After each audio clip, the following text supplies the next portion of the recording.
कांग्रेस महासचिव और सांसद प्रियंका गांधी असम दौरे पर हैं। उनका ये दौरा विधानसभा चुनाव की तैयारियों के मद्देनजर काफी अहम माना जा रहा है। इस दौरान वो लोगों से मिल रही हैं, साथ ही सीएम हेमंत बिस्वा शर्मा पर जमकर निशाना साध रही हैं और अब उन्होंने सीएम शर्मा से असम के लिए किए गए कामों पर जवाब मांग लिया है। प्रियंका ने और भी कई मुद्दों पर सरकार को घेरा है, तो क्या कुछ कहा प्रियंका ने, जानेंगे इस रिपोर्ट में। असम में विधानसभा चुनाव से पहले कांग्रेस सांसद प्रियंका गांधी ने सरकार को घेरने का मोर्चा संभाल लिया है। वो लगातार सीएम हेमंत बिस्वा शर्मा के खिलाफ आक्रामक रुख बनाए हुए हैं।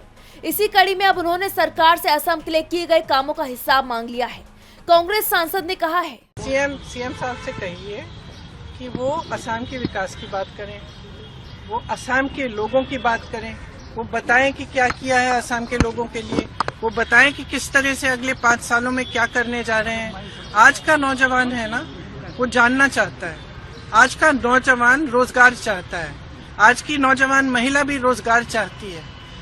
आज की जो जनता है वो इतनी आसानी से इन बातों में से नहीं फुसलाई जाएगी। प्रियंका ने आगे कहा कि राजनीति में 2 तरह के नेता होते हैं, एक जो पॉजिटिव बात करते हैं, जनता की बात करते हैं, दूसरे जो लोगों पर सिर्फ हमला करने पर यकीन रखते हैं। हमने कभी ऐसी राजनीति न की है और न ही करेंगे।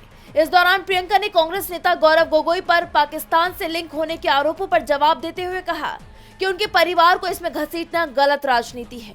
उनके परिवार को टारगेट किया जा रहा है। एक तरह से गौरव जी और उनके परिवार पर आक्रमण हो रहा है। एक तरह से मुझे लगता है कि भारतीय राजनीति में और प्रदेश असम की राजनीति में एक मिसाल होना चाहिए कि ऐसी राजनीति गलत राजनीति है। किसी के बच्चों पे, किसी की परिवार पर इस तरह से वार नहीं होना चाहिए, और खास तौर से जब सारा गलत सारा झूठ है।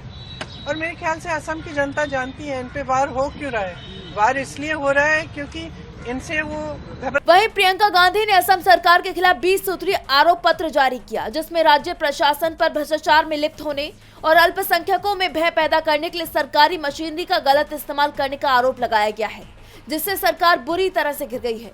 ऐसे में सबकी नजरें सरकार की प्रतिक्रिया पर बनी हुई हैं। DB लाइव की रिपोर्ट।